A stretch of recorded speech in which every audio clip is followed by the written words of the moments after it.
On September 1st, 2007, a quarterback from Greenwood, South Carolina boarded a plane for the first time in his life. He had never flown before.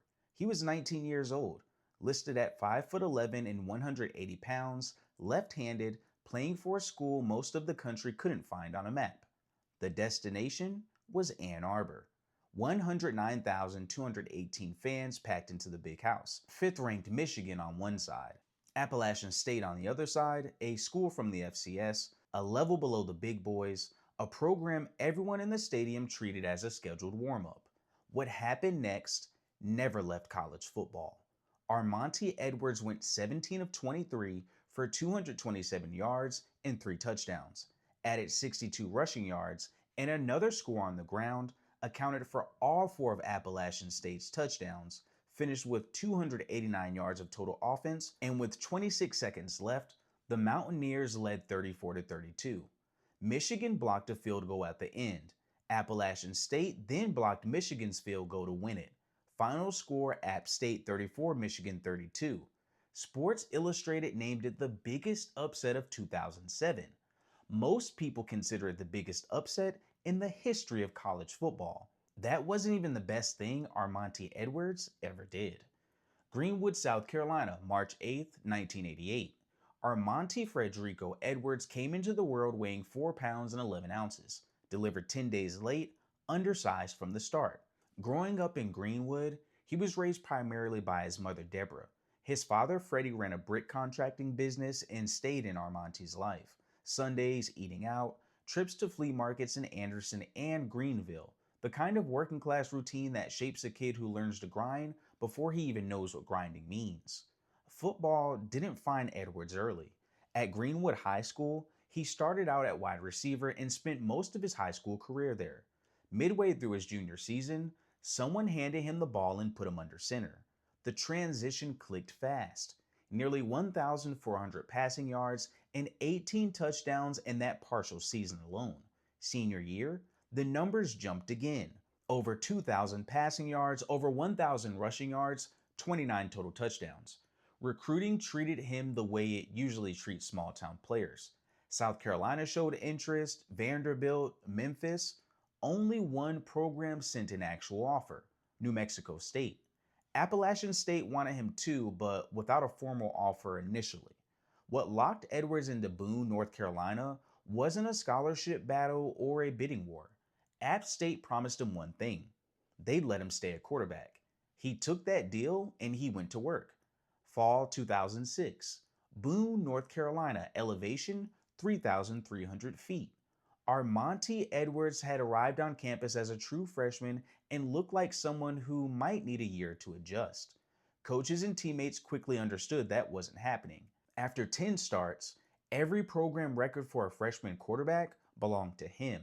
By the end of the season, 2,251 passing yards, 1,153 rushing yards, 30 total touchdowns, making him just the 5th Division I player ever and only the 2nd freshman to throw for 2,000 yards and rush for 1,000 in the same season.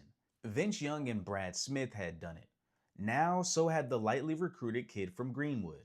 App State won the FCS National Championship that year, beating UMass 28-17 in the title game. Edwards, a true freshman, won the Southern Conference Freshman of the Year award and had just delivered a national championship in his first year of college football. What nobody outside of Boone fully understood yet was what was coming next. Summer of 2007. Every morning App State players walked into the weight room, their strength coach Jeff Dillman hit play on the Michigan fight song over and over all summer. The irritation was by design. By the time the team packed for Ann Arbor, they weren't excited anymore. They were annoyed. They wanted Michigan's season to start so they could go do something about it. Michigan entered the game ranked 5th in the country, a team built around senior stars who had turned down the NFL draft to come back and win a national title. Chad Henne at quarterback, Mike Hart in the backfield, Jake Long protecting the edge, veterans everywhere. Michigan had demolished Notre Dame 38-0 just 2 weeks earlier, which tells you exactly what kind of team they were in 2007. App State wasn't on their radar as a threat. One Michigan fan blog opened its prediction for the game with the words, it's gonna be ugly. No betting line existed for the game at most Las Vegas sports books. That's how lopsided the expectation was. Nothing about the trip to Ann Arbor was familiar. Flying for the first time, walking into Michigan Stadium the day before the game and watching teammates absorb the sheer size of it. 109,000 seats of concrete stretching up in every direction. Coach Jerry Moore let the team walk around and get the wonder out of their systems early, get the oohs and ahs done, then get to work. September 1st, 2007. Michigan took the opening kickoff and scored first. Script was following the script. Then App State got the ball. Third offensive play of the game, Edwards dropped back and threw a 68-yard touchdown strike to Dexter Jackson to tie it at 7. The big house crowd quieted for the first time. Michigan's sideline noticed that the Mountaineers could fly. What followed in the second quarter erased any remaining sense of control Michigan had over the afternoon. Edwards hit Han Batachon to tie it at 14, then found Dexter Jackson on a slant for 20 yards to put App State up 21-14. On the next Mountaineer possession, he took a quarterback keeper on 3rd and goal from the 6, dove past 2 defenders, and scored to push the lead to 28-14. Going into halftime, Edwards was 7-7 for 129 yards and 3 touchdowns, with 41 rushing yards and another score. Michigan ran to the locker room with their home crowd booing. Michigan clawed back in the second half, though, eventually retaking the lead 32-31 late in the fourth quarter on a 54-yard Mike Hart run. The big house was roaring again. For most teams in that spot, a road game, first time many of them had ever been on a plane, 109,000 hostile fans, the comeback might have been the end of the story. App State drove down the field anyway. Edwards completed the passes that mattered. Kicker Julian Roch hit a 24-yard field goal with 26 seconds left. App State 34, Michigan 32. Michigan got the ball back, connected on a 46-yard pass to Mario Manningham, and set up a 37-yard field goal to win. Barely outside chip shot range, defensive back Corey Lynch came in untouched, blocked it clean, and the ball bounced harmlessly away. App State players flooded the field. A stadium that had come in expecting a blowout sat in stunned silence. Edwards remembered it clearly. I can remember how quiet the stadium was. We practiced all summer for a loud stadium, practicing silent count. We're not going to be able to hear each other, but once it was all said and done and we came away with the victory, just hearing how silent it was. App State went on to win the 2007 FCS National Championship too, finishing 13-2 with Edwards throwing for 1,948 yards and 17 touchdowns while rushing for 1,588 yards and 21 more scores, despite missing 4 games due to injury that season. 2 national championships in 2 years. That's where most players would have peaked and everyone would have celebrated the career and moved on. Edwards kept building. In 2008 and 2009, he became something the record books had never seen. The Walter Payton Award goes to the best offensive player in FCS football. Edwards won it in 2008, then won it again in 2009, the first player in the award's history to win it twice. Over those 2 seasons, he broke the Southern Conference all-time yardage record, set the FCS record for career rushing touchdowns by a quarterback at 65, and became only the second Division I player in NCAA history, FBS or FCS, to throw for over 1,000 yards and rush for over 4,000 in a career. Total career numbers: 14,753 yards of total offense, 139 touchdowns, 64 school records, 14 conference records, a 42-7 record as a starter.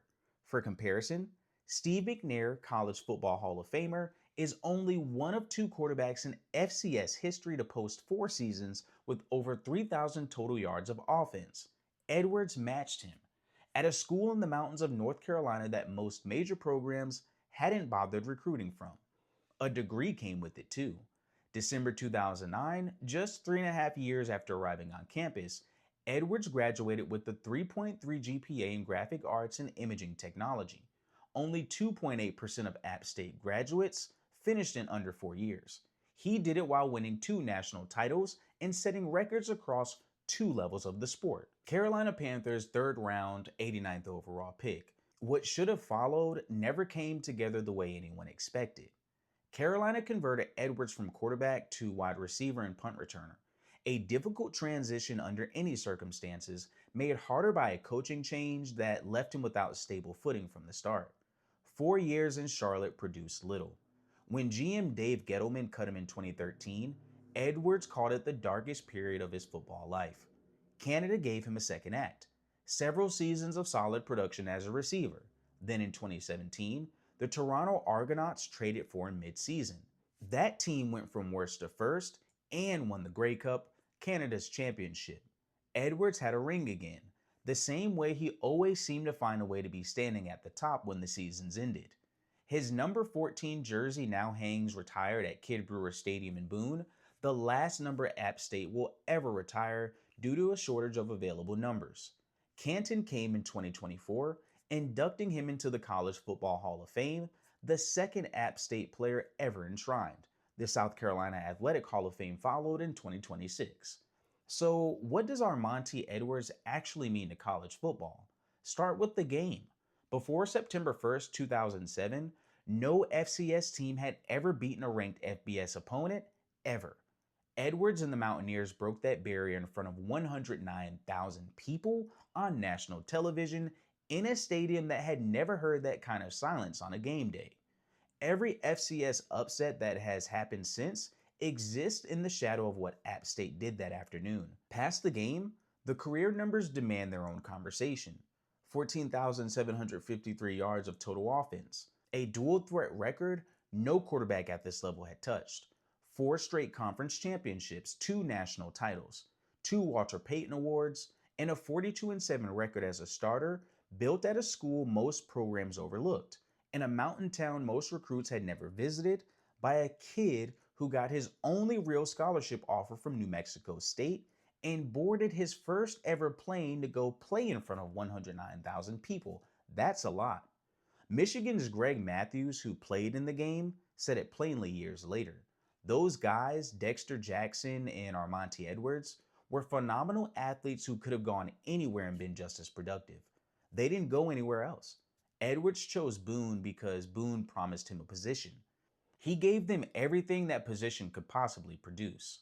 This is Blitz All Media. Thanks for watching. If you enjoyed this one, hit like, drop a comment, and subscribe so you never miss a video. I'll see you in the next one.